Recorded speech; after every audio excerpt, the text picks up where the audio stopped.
Listen UCC, very you do not closely have to sign to what she is saying. a stamped signature or a typed up signature is considered signed under the UCC. So when you get a letter in the mail and it has no signature, or it just have a stamped signature, then it is considered signed.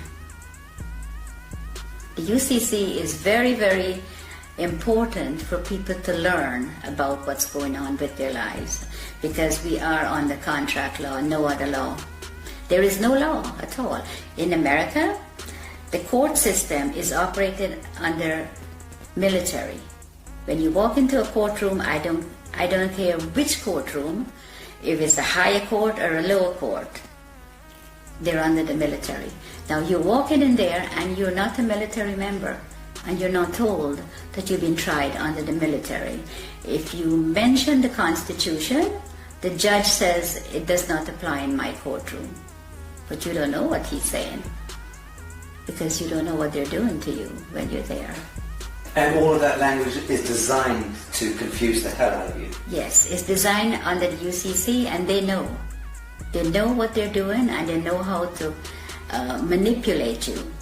So you're saying all judges are very schooled and versed in UCC? Yes. They're taking special training Yes. schools in order to learn this? Yeah, the president appoints all the federal judges in America. And they go to Scottsdale, Arizona and Reno, Nevada to train how to apply this fraud contract in the courtroom. And in the United Kingdom? The United Kingdom, majority of the judges here in the United Kingdom are not judges. They're just doing business. They might be a retired lawyer. They're doing business as judge. And so-called judges in Malawi and in Canada? All of them, exactly the same system. They're under the UCC. Okay, try to go and discover your own birth bond, let's call it that, and you try to discover the true value. How does one go about doing that?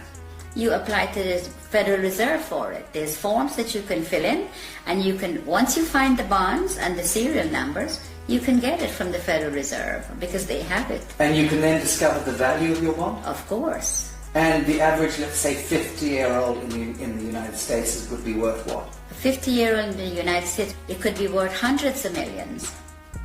But one comments, if you go on the website and you put in your birth certificate number, and it comes up only one, you have hundreds of thousands of people are trading on it. Right. That's only one that you know of. I think what I'm getting at is, what do you think it would be the median value of the average 50-year-old by the time they turn 50 in the United States? What is being traded? I would say, in their name? I would say maybe $1 billion, over $1 billion. Right. Has been traded. Okay. Because when I checked, on one of my numbers is over 283,000 people are trading on it. Can you imagine how much money that is?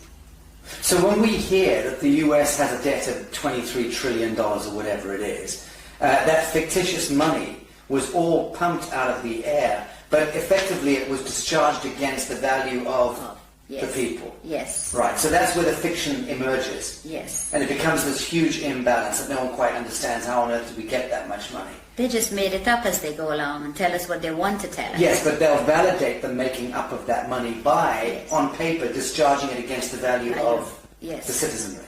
And the citizens' gold, our sovereign gold. We have gold. For every pound that if you weigh 8 pounds at birth, you have 8 pounds of gold set aside for you. Assigned to you by whom? By the Crown. In England? Yes. And in the United States? Yes. By the Treasury? Yes. And because the United States is owned by the Crown. Let's okay. So let's say there's 200 odd nations of the world. There's hundreds and hundreds of small island states. But there's about 200 nation states, big nation states. They are all of them a franchise of the Anglo-American Corporation. Yes. Let's call it that. Yes. And that the Anglo-American Corporation is an extension of the British Crown. Crown, yes. And the British Crown is collateralized by what, or backed by what? Gold. And by the people. The hundreds of millions of people. The British Empire has just went on the ground. It's still there. controls the Bank of International Yes, Settlements, yes. controls all the reserve banks around Yes, the world, and yes, so on. Right? yes. Correct. So at what point do you believe the world sees through this grotesque fiction and then addresses the source code and then writes it? I think if people get to know what the UCC and the contract law does, and your straw man is your main problem. Once you can control your straw man, and it is yours and not theirs anymore, then you're in the right This is path. beautiful what you just said. You're talking about reclaiming the fiction that was established, Yes. the false light. Yes. Reclaiming the false light that was established in your name, Yes. given your identity, so to speak, at birth, Yes. without your knowledge. Yes. You're talking about us needing to reclaim that false light and step into ourselves, our true selves, Yeah. as a people of the world, Yes. in order to reclaim reality from the fiction. Yes. That's powerful. Yes, it is. And that's what I think everyone needs to do. All the sovereign people that's in poverty and whatever they put us in, that's what we need to do. We need to reclaim that, what they are making money on. That is ours. Then you wouldn't have wars, you wouldn't have people fighting for money, you wouldn't have poor people. Everybody will be okay. Everybody. But they do not want you to. If you do that, that will break down their system, and they do not want that.